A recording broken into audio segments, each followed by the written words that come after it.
तो ठीक है फिर अब हम शुरू करते हैं अगला टॉपिक, एलिवेशन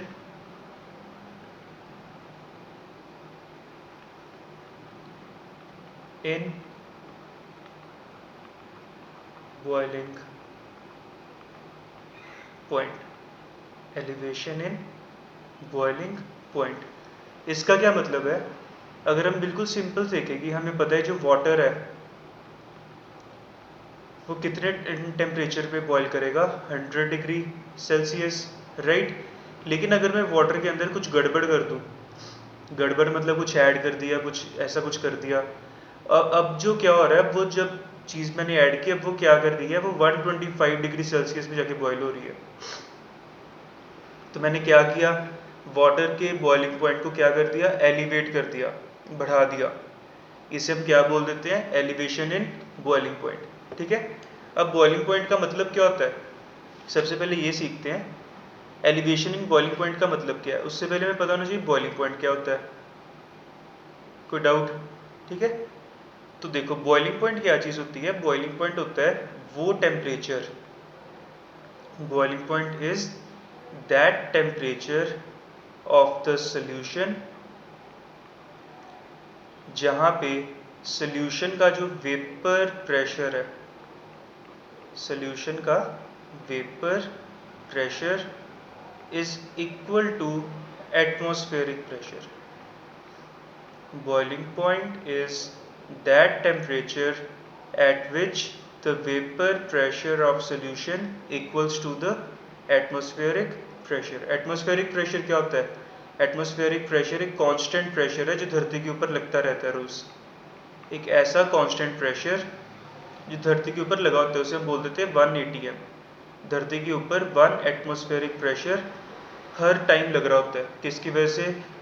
एटमॉस्फेयर की जो लेयर्स हैं उसकी वजह से कह लो, डिफरेंस इन एलिवेशंस की वजह से कह लो, ठीक है, हाइट की वजह से कह लो, इन चीज़ों की वजह से कांस्टेंट प्रेशर है, रिजल्टेंट प्रेशर जो लगा होता है धरती के ऊपर। ठीक है। तो जिस पॉइंट पे सोल्यूशन का वेपर प्रेशर और धरती का कांस्टेंट प्रेशर, एटमॉस्फेरिक प्रेशर आपस में इक्वल हो गए, जिस टेम्परेचर पे, उसे हम क्या बोलते हैं, उसे हम बोलते हैं बॉइलिंग पॉइंट। इसका मतलब 100 डिग्री सेल्सियस पे क्या होता है, वाटर का वेपर प्रेशर और धरती का एटमॉस्फेरिक प्रेशर दोनों क्या हो जाते हैं आपस में इक्वल। तो वो क्या करने लग जाता है, फिर बॉयल करने लग जाता है। इसमें कोई डाउट? ठीक है। तो फिर हम सीखते हैं कि होता क्या है, इसका मतलब क्या है। देखो, अगर बाय चांस एक साइड पे मैं कोई बीकर उठा लेता हूँ, बीकर एक ग्लास ले लेता हूँ अपने घर पे, ठीक है, ग्लास के अंदर मैंने सिंपल वाटर डाल दिया, एक सिंपल प्योर सॉल्वेंट पड़ा हुआ है ग्लास के अंदर, और मुझे पता है कि मैंने करके देखा था कि वो कुछ something like we can say x degree Celsius पे बॉयल होता है। मतलब कि x डिग्री सेल्सियस पे आके इस प्योर सॉल्वेंट का जो वेपर प्रेशर है वो एटमॉस्फेरिक प्रेशर के इक्वल हो जाता है। फिर मैंने क्या किया, उसके अंदर सोल्यूशन डाला, उसके अंदर सॉल्यूट डाला, किसके अंदर डाला, सॉल्वेंट के अंदर डाला। तो फिर क्या तैयार हो गया, एक सोल्यूशन तैयार हो गया। फिर मैंने उसे बॉईल करके देखा, मैंने देखा कि वो something x plus Y degree Celsius पे जाके बॉयल हो रहा है। अब कि जो जितने पे वो पहले हो रहा था, अब वो उससे ज़्यादा टेम्परेचर पे हो रहा है, उसमें कुछ टेम्परेचर ऐड हो गया जिस पे जो वो जाके बॉयल हो रहा है, राइट। ये चीज़ हमने देखनी है कि ऐसा क्यों हुआ, ऐसा हुआ क्यों, उसके पीछे रीज़न क्या आ गया तुम्हारा, elevation in boiling point. Elevation क्यों हुई, क्योंकि हमने उसके अंदर कुछ सोल्यूट ऐसा डाला जो कि उसे जिसने उसके बॉइलिंग पॉइंट को इंक्रीज कर दिया। पहले वो इस पॉइंट पे वेपर प्रेशर इक्वल हो रहा था, अब इस पॉइंट पे वेपर प्रेशर इक्वल हो रहा है उसका। कोई डाउट इस चीज़ पे? ठीक है। तो फिर हम देखते हैं कि इसे ग्राफिकली समझते हैं, ग्राफिकली क्या हो रहा होगा।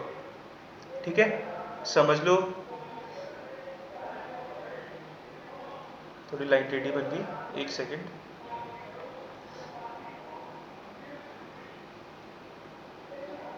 ठीक है, हम समझते हैं कि हमारे पास कोई ग्राफ है, ठीक है।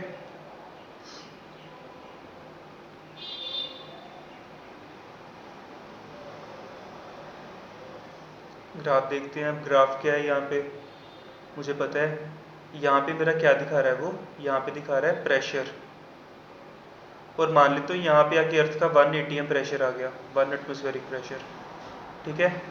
ये 0 और ये मुझे क्या दिखा रहा है, टेम्परेचर। इसमें कोई डाउट? ठीक है, सबसे पहले इसे हम मान लेते हैं बीकर ए, इसे मान लेते हैं बीकर बी। तो बीकर ए मैं मानता हूँ कि चलो यहाँ से शुरू हुआ होगा, ठीक है, और उसने इस टेम्परेचर पे आके, इस पॉइंट पे आके क्या हुआ बीकर ए का, इसे मान लेते हैं T B naught. T B naught का मतलब बीकर ए का बॉइलिंग पॉइंट। नॉट क्यों लगाता हूँ, सोल्यूशन ऐड बनाने से पहले प्योर सॉल्वेंट का है, ये नॉट लगा दिया मैंने यहाँ पे 0 पे, ठीक है, ऐसे समझ लो 0 पे, कुछ नहीं ऐड किया उसके अंदर। तो इस टेम्परेचर पे आके क्या हुआ, उसका जो वेपर प्रेशर था इस सोल्यूशन का ए का, वो क्या हो गया, 1 atm के इक्वल हो गया, मतलब वो अपना बॉइलिंग पॉइंट रीच कर गया। फिर मैं जो बीकर बी है उसका देखता हूँ, उसमें मैंने क्या ट्रेंड देखा, उसमें मैंने देखा कि वो समथिंग लाइक मान लो यहाँ से शुरू हुआ है, ठीक है, यहाँ से जाते जाते वो इस टेम्परेचर पे जाके उसका इक्वल हुआ जाके, उसका वेपर प्रेशर और उसका अर्थ का एटमॉस्फेरिक प्रेशर आपस में क्या हो गया, इक्वल। इसे हम मान लेते हैं टीबी, इसमें कोई डाउट? ठीक है, ये टीबी नॉट हो गया, ये टीबी हो गया। तो ये मेरा क्या आ गया फिर इसके बीच में, दिस, ये चेंज हो गया ना, पहले यहाँ पे था फिर यहाँ पे आ गया। इसे हम फिर क्या बोल देते हैं, इसे हम बोलते हैं elevation in boiling point, that is called delta T B. Delta word क्यों कहाँ पे यूज करते हैं, चेंज दिखाने के लिए, चेंज हुआ है ना, ये पहले यहाँ पे था फिर यहाँ पे आ गया, कितना चेंज हुआ है, ये जो वाई है कितना चेंज हुआ है, दिस इज दिस, इसमें कोई डाउट? ठीक है, तो ये ग्राफ भी बहुत इंपॉर्टेंट है, डेफिनेशंस बहुत इंपॉर्टेंट है, इसके फॉर्मूलाज करवाऊंगा वो भी बहुत इंपॉर्टेंट है। ठीक है, इतना समझ आ गया, आगे चलते हैं, फिर आगे सीखते हैं अब क्या चीज़ है। यहाँ से शुरू करते हैं। फिर अब सबसे पहले मुझे पता लग गया पिछले ग्राफ से कि मेरा डेल्टा टी बी निकलेगा कैसे, किसी चीज़ में चेंज अगर निकालना कैसे निकलूँगा, जहाँ पे वो पहुँचा है माइनस जहाँ से वो स्टार्ट हुआ था, इसमें कोई डाउट?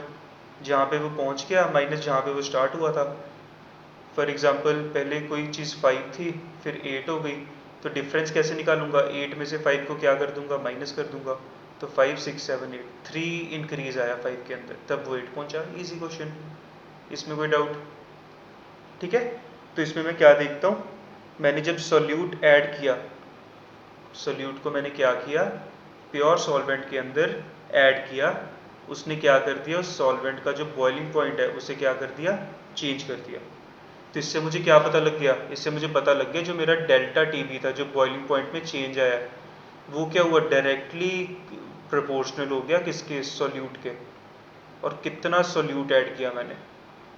तो इसका मतलब कंसंट्रेशन ऑफ सोल्यूट, कंसंट्रेशन की डेफिनेशन क्या थी, amount of solute added.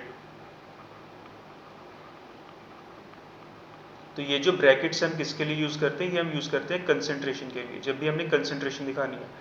Concentration के ऊपर पूरी वीडियो बनी हुई है, ठीक है, वो भी देख लेना जाके एक बार। Molality, molarity, mole fraction, ppm, normality वगैरह, ये सारा कुछ पढ़ाया हुआ है वीडियो के अंदर, एक बार देख लेना, इसके फॉर्मूलाज वगैरह देख लेना, ठीक है, रिवाइज कर लेने से।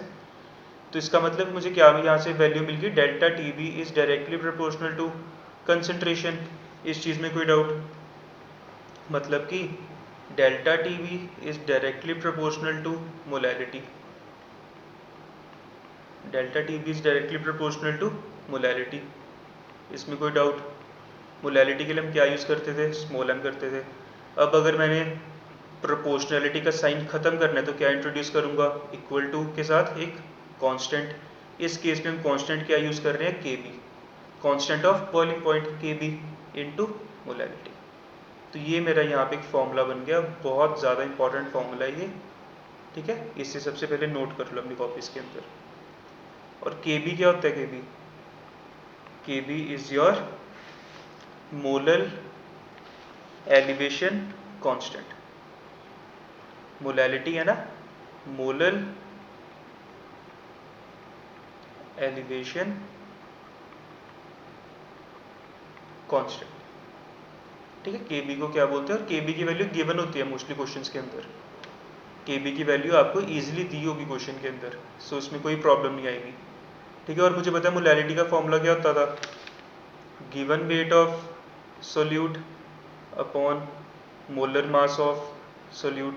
ठीक है, ये हो गया number of moles divided by mass of solvent. ठीक है, ए मैं यूज़ कर लेता हूँ सॉल्यूट के लिए, बी यूज़ कर लेता हूँ सॉल्वेंट के लिए, इन केजी। ठीक है, या फिर अगर बाय चांस ये चीज़ ग्राम में है तो फिर मैं क्या कर दूंगा, पूरे एक्सप्रेशन को क्या कर दूंगा, मल्टीप्लाई बाय 1000। तो ये वैल्यू तुम इसके अंदर डाल सकते हो बड़ी इजीली, तो ये भी तुम्हारा फॉर्मूला तैयार हो जाएगा एक। ठीक है, अच्छे से देख लो इसे, कोई डाउट है तो बताओ मुझे।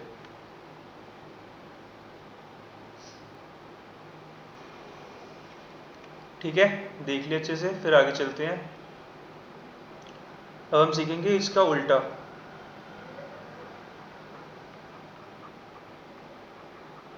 डिप्रेशन इन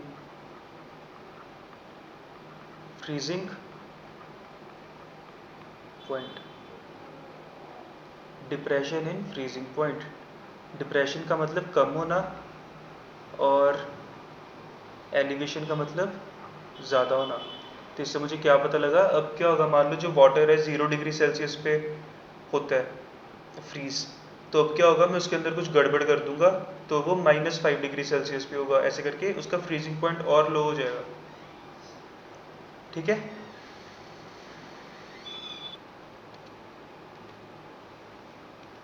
ठीक है, तो आगे करते हैं फिर, डिप्रेशन इन फ्रीजिंग पॉइंट। अब इसमें क्या होगा, इसमें मैंने अभी क्या बताया आपको कि इसमें क्या होगा, मान लो मेरे पास कोई प्योर सॉल्वेंट है।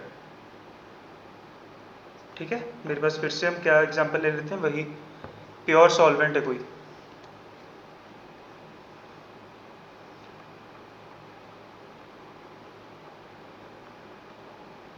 वो क्या होता है, मान लेते हैं कि वो कोई x डिग्री सेल्सियस पे आके फ्रीज हो जाता है। ठीक है, एक प्योर सॉल्वेंट है और वो क्या हो रहा है, x डिग्री सेल्सियस पे आके फ्रीज हो रहा है कंप्लीट। ठीक है, हमने क्या बात की अभी, कि जहाँ पे आके वो जो फ्रीज x डिग्री सेल्सियस पे जो प्योर सॉल्वेंट है वो फ्रीज हो जाएगा, मतलब अपनी लिक्विड स्टेट से क्या बन जाएगा, वो एक सॉलिड स्टेट। ठीक है, और उससे पहले हमें पता होना चाहिए फ्रीजिंग पॉइंट होता क्या है। जैसे हमने बॉइलिंग पॉइंट के बारे में सीखा था, वैसे हम देखेंगे फ्रीजिंग पॉइंट क्या होता है। फ्रीजिंग पॉइंट पे क्या होगा, फ्रीजिंग पॉइंट वो टेम्परेचर होगा तुम्हारा, freezing point is that temperature at which the vapor pressure of liquid state, मुझे पता है लिक्विड से सॉलिड बनेगा, vapour pressure of liquid state is equal to vapour pressure of its solid state. For example मान लेते हैं कि I know that कि जो पानी है वो 0 डिग्री सेल्सियस पे फ्रीज होता है, उसमें इसका मतलब क्या है, जो लिक्विड पानी की लिक्विड फॉर्म है उसका वेपर प्रेशर 0 डिग्री सेल्सियस पे किसके इक्वल हो जाता है, लिक्विड पानी की सॉलिड फॉर्म के वेपर प्रेशर के इक्वल। इसका मतलब लिक्विड वाटर का vapour pressure is equal to solid form of water, that is ice, ice का वेपर प्रेशर। इजी। तो फिर हमने क्या मान लिया, हमने अभी मान लिया हमारे पास एक प्योर सॉल्वेंट है, वो क्या हो रहा है, x डिग्री सेल्सियस पे क्या हो रहा है, उसका लिक्विड स्टेट का वेपर प्रेशर सॉलिड स्टेट के वेपर प्रेशर के इक्वल हो रहा है। ठीक है, और फिर हम मान लेते हैं कि हमारे पास, मैंने फिर क्या किया, उसके अंदर डाल दिया सोल्यूट, इसके अंदर प्योर सॉल्वेंट के अंदर, तो क्या तैयार हो गया, एक सोल्यूशन तैयार हो गया। इस सोल्यूशन में क्या हो रहा है, इस सोल्यूशन में मैंने ऑब्जर्व किया कि इस बारी जो वेपर प्रेशर है उस अब 0 डिग्री सेल्सियस पे नहीं हो रहा, या फिर x डिग्री सेल्सियस पे नहीं हो रहा, x डिग्री सेल्सियस से कुछ टेम्परेचर कम पे हो रहा है।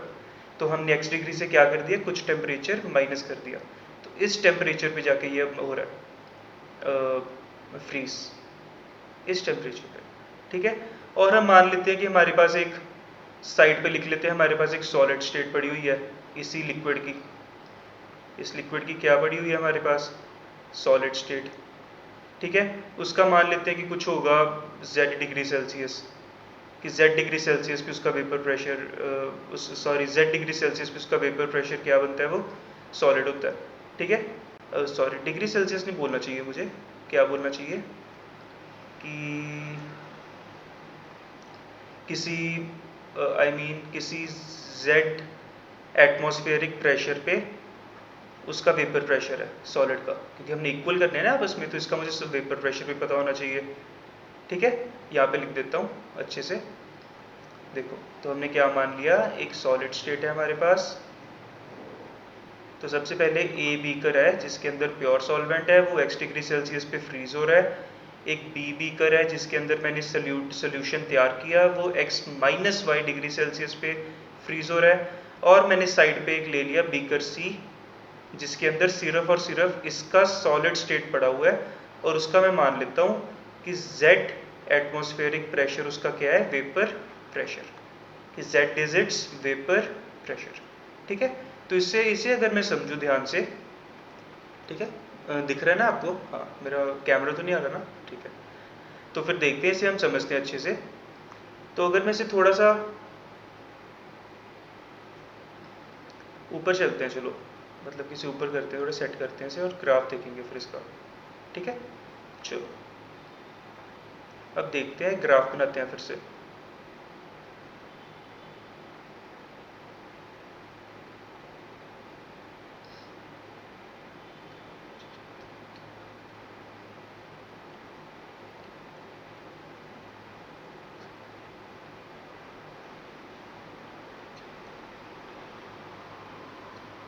एक ग्राफ बनाते हैं, तो फिर यहाँ पे सेम चीज़, ये आ गया मेरा प्रेशर, सॉरी पेन उठा लेते हैं, ये आ गया मेरा प्रेशर, और ये क्या आ गया मेरा टेम्परेचर। ठीक है, ये आ गया प्रेशर, ये आ गया टेम्परेचर। चलो सबसे पहले तो देखते हैं सॉलिड स्टेट पे क्या हो रहा है। सॉलिड स्टेट का मान लेते हैं वेपर प्रेशर यहाँ से शुरू हुआ था, और यहाँ पे आके उसने अपना top most vapour pressure achieve कर लिया, किसने, सॉलिड ने। इस चीज़ में कोई डाउट? ठीक है, तो फिर वो कहाँ पे अचीव किया था, हमने क्या माना था उसे, हमने माना था z एटमॉस्फेरिक प्रेशर पे।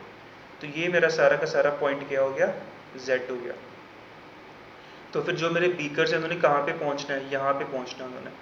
तो देख लेते हैं कि मान लेते हैं हमारे पास एक बीकर ए था जो प्योर सॉल्वेंट, वो ऐसे हो गया यहाँ पे आके, इस चीज़ में कोई डाउट? ठीक है, इसे मान लेते हैं बीकर ए जिसके अंदर प्योर सॉल्वेंट पड़ा हुआ था। ठीक है, उसके बाद हम मान लेते हैं एक बीकर बी। ठीक है, देखो जो बीकर बी है वो यहाँ से शुरू हुआ और यहाँ पे आके सॉलिड स्टेट बना उसका, इसमें कोई डाउट? तो ये मेरा बीकर बी है, बड़े ध्यान से देखना। ठीक है, देखो अच्छा, तो यहाँ पे आके वो उनका इक्वल हो रहा है आपस में, इस पॉइंट पे आके बीकर ए का सॉलिड के साथ इस पॉइंट पे आके इक्वल हो रहे हैं दोनों, मतलब इस पॉइंट पे बीकर ए का फ्रीजिंग पॉइंट आ रहा है। बीकर ए का मतलब प्योर सॉल्वेंट, तो मैं क्या मानूंगा इसे, टी एफ नॉट। और बीकर बी का कहाँ पे हो रहा है, यहाँ पे हो रहा है, तो इसे क्या मान लेते हैं, टी एफ। इस बारी मैंने क्या देखा, वो पीछे को चला गया, जो सोल्यूशन था उसका ग्राफ कहाँ चला गया, पीछे को, मतलब कि वो डिक्रीज हुआ है, डिप्रेशन आया उसके अंदर। तो ये जो चीज़ है, ये जो डिफरेंस है, मुझे क्या देगा, डिप्रेशन इन फ्रीजिंग पॉइंट, जिसे हम क्या बोलते हैं, delta T F. Easy graph है। ठीक है, अच्छे से देख लो ग्राफ को एक बार, थोड़ा जूम इन करते हैं इसे।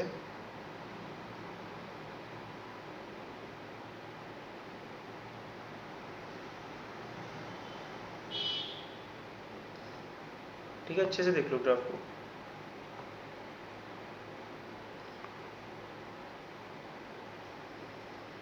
स्क्रीनशॉट भी ले सकते हो इसका, और जो जो चीज़ें लिख रहा हूँ, जैसे जैसे लिख रहा हूँ वैसे ही पेपर में अगर लिख के आओगे, मतलब ही नहीं है कि तुम्हारे नंबर कटेगा भी। ठीक है, तो हमेशा लिखना सीखो, बोर्ड्स के अंदर लिखना कैसे हमने, तो ये चीज़ बहुत इंपॉर्टेंट है। कोई डाउट इस चीज़ में? आगे चलें फिर, आगे देखते हैं फिर। अब हमने जैसे लास्ट टाइम फॉर्मूला निकाला था एक, ऐसे हम अभी भी निकालेंगे। तो मुझे पता है कि सबसे पहले डेल्टा टी एफ कैसे निकलेगा, डेल्टा टी एफ कैसे निकलेगा, जो बड़ी वैल्यू थी मतलब टी एफ नॉट, उसमें से क्या कर दूंगा, छोटी वैल्यू माइनस कर दूंगा। तो इसका मतलब सॉल्यूट ऐड करने पे मेरा क्या आ गया, डिप्रेस हो गया फ्रीजिंग पॉइंट के अंदर गिर गया, फ्रीजिंग पॉइंट कम हो गया, तो इसका मतलब सोल्यूट की कंसंट्रेशन के ऊपर डायरेक्टली क्या डिपेंड कर रहा है, डेल्टा टी एफ। फिर से सेम चीज़, तो delta T F is directly proportional to my molality. Same बिल्कुल फॉर्मूला सेम वैसे के वैसे, delta T F is equal to, proportionality खत्म करना तो क्या इंट्रोड्यूस करना पड़ेगा, कांस्टेंट। इस बारी में क्या करता हूँ, के एफ कॉन्स्टेंट लेके आऊँगा, तो ये मेरा फॉर्मूला बन गया। ठीक है, सेम वही चीज़, मोलैलिटी की वैल्यू डाल दो। फिर अगर आपको वेट दिया हुआ, मोलैलिटी नहीं दी हुई, आप वेट निकाल सकते हो फिर बड़ी इजीली। तो बिल्कुल सेम फॉर्मूला। ठीक है, इजी था ना डिप्रेशन इन फ्रीजिंग पॉइंट। इसे हम क्या बोलेंगे, मोलर, सॉरी इसे नहीं, इसे molar depression constant, molar depression constant. Easy है। ठीक है, अच्छे से देख लो इसे क्या चीज़ है ये सारी। कोई डाउट है तो बताओ मुझे फिर।